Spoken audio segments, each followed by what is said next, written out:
Hi, I'm Chris Small, and I am here with my friend Keith McMichael of MMIS to find out about home tech today and what's in store for us moving forward. Thank you, Mr. Small. What do we have? You don't have to call me Mr. Small. we have everything. We pretty much have everything nowadays in technology in the home. Mm-hmm. All the way foundational items, all the way through to your sort of wildest request you can think of. Except the clapper.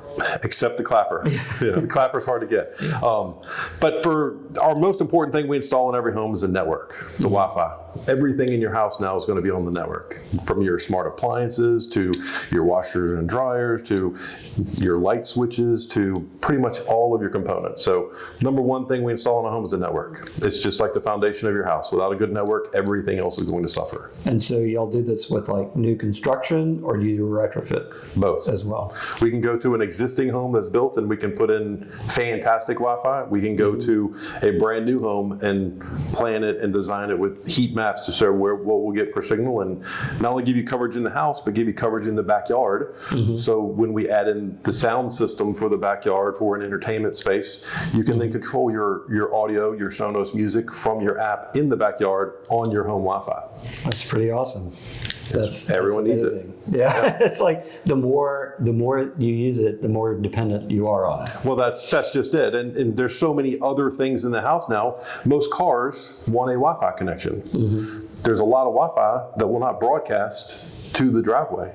So how do we get your Tesla or your other car onto your network in your house? Well, we have to have a very large, powerful, fast Wi-Fi. Internet speeds from ISPs are increasing. So traditionally, we've all been, below, if we get 100 megs, hey, that's awesome, that's great.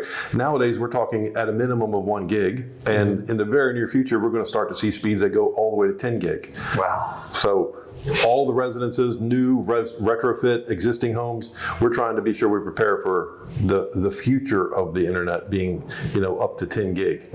That's pretty amazing. Yeah, incredibly fast. Can do pretty much, everything is more speed dependent nowadays. When we're streaming a TV, we need 4K video, so we need a little bit more bandwidth. But then we want to stream 3 TVs at one time, so we need a little bit more bandwidth. We now want to do at-home meetings. We want, so we always need a little bit more bandwidth. So having that increased speed from the ISP is going to be key. So if you get the latest and greatest today that's planned for that, how long do you think it'll last before we have to upgrade it again? I think right now, the networks that I'm installing right now, I'm actually telling people 5 to 6 years is where we're going to be. The next sort of evolution of internet speeds is going to be about 5 to 6 years down the road. And it's going to be another 10x. So we're going to go basically where we see now 1 gig, current today's standard, will be 10 gig here coming very, very soon. And then beyond 10 gig, we'll be going to 100 gig. Wow. Yes. So everything just takes up more space and more space and more space, and more things are connected to it. Absolutely. That's pretty amazing.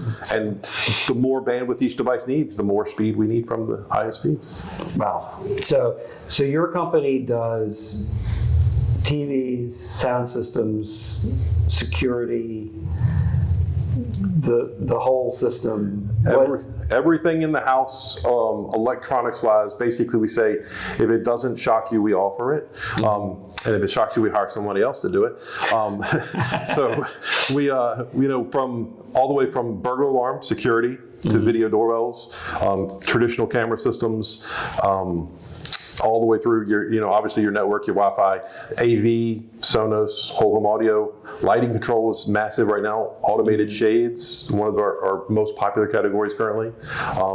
So, question about that. I don't own them myself, but I've sold properties where they had automated shades. Yes. This particular property, they had a little bit of age on them, but they were very cantankerous. The new versions of those, are they more dependable and, more like you punch the button and like everything happens to a program, or you walk around the house and you hit the thing and then one goes high and one goes low, and So today's have progressed to a fashion to where if I go to your room and I install, let's say 4 windows in one room, and let's say it's a retrofit and I put them on the battery. If you open and close those shades 2 times a day, your basic D alkaline batteries will last you 5 years. Wow. And so retrofits, you don't have to wire? I do not have to wire. I can come in and put in battery operated shades, and you can choose from one of the 2,000 fabric options. We can put them into architectural enclosures. We can do all sorts of different types of things to make them fit the aesthetic of the house. They also are smart enough to talk to themselves that when the battery of one shade starts to get low, it will tell the other ones, hey, I'm running a little bit slower. So as your shades drop in the room, they're always at the same height. Wow. So that's very cool. That's way different from what I remember from the properties that I've worked with that had that. It's like you push the button and 3 would go up, but the 4th one would kind of stay in the middle. Yes. No more of that. They talk to themselves, so they know they're in a group in a room, so they'll always run at the same speed. You can control them multiple ways. You can have a little Pico, little wireless remote in the room. You can push a button to make them open and close. You can have an app on your phone to make them open and close. You can talk to it to make them open and close. You can program schedules to make them open and close. Honestly, it's whatever the end user chooses. That is like just kind of really blows my mind on that. But talking about talking to things. Yes. You earlier, before we started filming, made a comment about how, like, at your own home, you did all this stuff where you said, we'll install this stuff, and your wife said, no, we don't need that. Yes. And you installed it anyway, and now she's, like, addicted to it? Totally in love with it, yes. So, voice control in a home is incredibly popular. A lot of folks don't think they will use it until you have it. And before it used to be an argument of who has to get up to turn the light off if we're both in bed. Now it's who just has to talk to ask the light to be turned off. You say it. No, you say it. No, I don't. So. So how, like, okay, so the Alexa thing and the Google Home and that stuff has been around for a while. It's like you buy it at Target and you bring it home, you plug it in, and it's like, but doing a high quality installation of that type of technology, does it involve the stuff that's available like at Target and needs to be configured, or is it like a whole different set of systems that are much higher quality, better, more dependable? What kind of? Yeah, there's going to be some higher quality systems on the back end are going to make your experience with an Alexa or a Google much better. They're going to respond almost every single time. You'll have a 99% success rate, so 1 out of 100 you might get a failure, but you just repeat your process and the second time it would work. How well it integrates to those and what the real features are going to come down to the quality of the other system. And really the way that I try to explain it to customers is that we want to put a system in that's standalone that's not required to have voice control. The voice control is an additional feature that you can always have at your benefit, but I want you to have multiple ways to be able to control everything in the house. What we find, though, is once we have the voice control, everybody comes back and says the voice control is the easiest method of controlling everything within the house. Because if you can just talk to it and, hey, Alexa, close my windoes, or shut, please close my master bedroom shades, it just... You have to remember those phrases. You do. You do have to remember. You have to remember certain commands, which it is part training to a customer too, to explain how you phrase your statement has to be phrased in the proper fashion. The wake up word, the room name, desired function. So if we can do those things. But it's all that sort of subtle relearning. Yes. How to navigate things. I mean, it fascinates me to watch how this progresses, because the first time I ever dealt with anything like that was probably 10 or 12 years ago. And incredibly expensive. Very. Not very dependable. And now I see more and more and more properties, especially upper end properties, that are incorporating this stuff.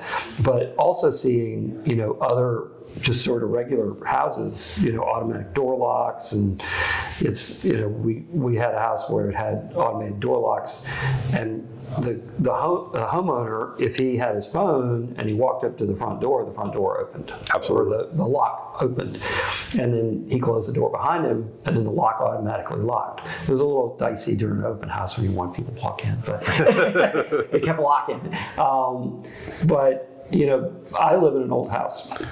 And I think about, like, I want that lock on my back door so that when I walk in from the car, the door's Absolutely. just open. Life safety is a huge category for what we deal in, all the way from the locks of your doors to the burglar alarm within the home, but to fire safety within the home. A lot of people don't know an average smoke detector in a home has a 5-year lifespan. If you haven't replaced your smoke detector within the past 5 years, your smoke detector is probably out of date. That's a pretty, you don't read about that or hear about that, but I can't tell you how old the smoke detectors are at my house. There you go. If you have carbon monoxide detectors, they're closer to a 2-year lifespan, depending upon the model. Closer to a 2-year. Combustible gas detectors, same thing, closer to a 2-year. So a life safety category for us is huge. Because out of everything we do, that is the most important category. Your internet can work, but if we have an issue within the home, we need to know about it. So the burglar alarm, the video doorbell is awesome to see what's going on, who's coming, who's approaching your house, but it adds a higher level of security because if someone approaches your house at 3 a.m. and you can get an alert from that, it's fantastic. There is a big rash of people getting break-ins with just Wi-Fi cameras, so we never want to approach a home with just one version of protection. Having layers is the best concept. A Wi-Fi based doorbell, traditional camera system stacked with it, and then a security system. Having all of those things in the house and not be tied to just the Wi-Fi. One gateway to get out to offer you protection is a single point of failure, which means it's a single way someone can break into your house and bypass all of your systems. So it's like you have hardwired cameras, Wi-Fi driven cameras. I just want the Wi-Fi cameras. We do a hybrid on almost every home we do now. We'll do a Wi-Fi based entry system. That way you can talk to your people. A lot of times it's a Ring. And then we'll do a traditional based camera system that's hardwired within the home. So if all the services to your home go out, we'll still have a recording. So we'll still have 30 days on the hard drive. We can go back and play it back. So that equipment, cost-wise, I remember looking at that years ago. It was just like crazy expensive. Has the cost of that come down and makes it easier to navigate for a regular house? Yeah, absolutely. The cost of the gear compared to 5 years ago, we're down dramatically, but the technology and the quality has gone up. I equate it to 5 years ago, we would be at a VHS quality, and today we're at Blu-ray. So it's gone up that much in quality of video, but the price itself has actually come down quite a bit. The one sort of stable thing that's been in there is how it's installed in the home. We can go back to a home that was installed 5, 10, 15 years ago and use a lot of the same wiring that was in place to put in a current technology system and give you... Having the wiring in place is important. Yeah. Running the wire in the house, having someone who's capable of coming in and getting the wire in place without creating a mess in the house is hugely important. That is hugely important. Yes.